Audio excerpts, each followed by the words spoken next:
Many communities in the Midwest and Murchison region of Western Australia are gaining benefit from a unique connection with each other that had its birth nearly 100 years ago.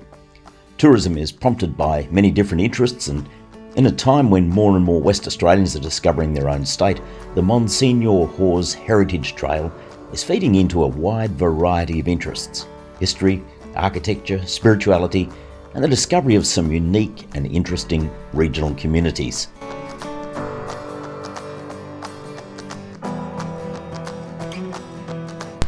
I'm in Geraldton, Western Australia, at the St Francis Xavier Cathedral. It's a magnificent building, but it's the story behind it that I really want to talk about today. Some people who write about these things say it's one of the significant cathedrals worldwide built in the 20th century, because most cathedrals in Europe were built before that. Just next to the cathedral is the Monsignor Hawes Heritage Centre and Museum, an interpretive centre that acts as an important feature of the Heritage Trail. John Hawes was a successful British architect who came under the influence of the arts and crafts movement. In 1903 he was ordained as an Anglican priest and went to work in the Bahamas as a missionary priest and to rebuild following a hurricane. 8 years later he converted to the Roman Catholic faith and went to Rome to prepare for ordination as a Catholic priest. While he was in Rome, he met the Bishop of Geraldton, who invited him to Western Australia to help build a cathedral. He came here in 1915.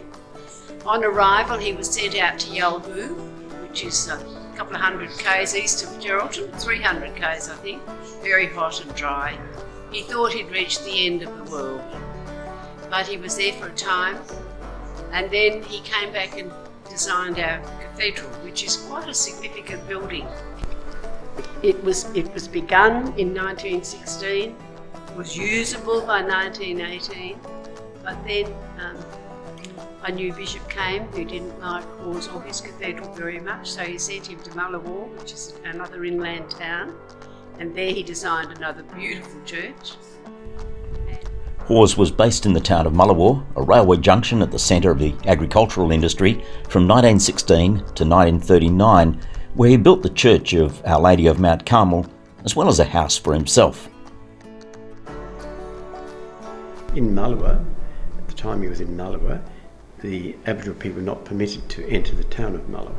They kept to stay on the outskirts, and if they entered for work. So he took the altar, or took the mass out to Altar Rock, on the outskirts of Mullawar. And in the fullness of time he was invited back to Geraldton to complete this cathedral, which he did. John Hawes spent 24 of his 80 years in Western Australia.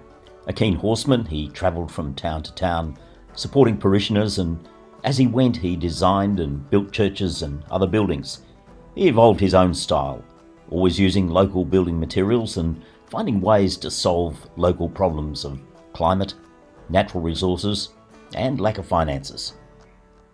The Priest's Lodge in Morawa is said to be the smallest presbytery in the world, indicating his contentment with limited domestic facilities while he concentrated on the needs of his parishioners.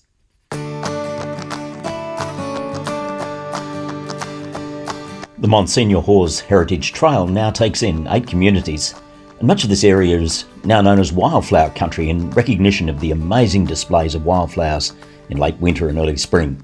Another good reason for going to visit the Monsignor Hawes Heritage Trail. The trail goes out to as far as Yalgoo and Mullawar, through that area there, and up as far as goes through Nansen and out as far as Northampton. So it's quite a large trail really. There are various trails. At Mullawar there is a trail in Mullawar which you can do when you go to the town out there, which takes you in all that region out there through the wildflower country. There's something incongruous about Monsignor Hawes' architecture in an environment like this, and yet probably it's the incongruency that makes it so appealing.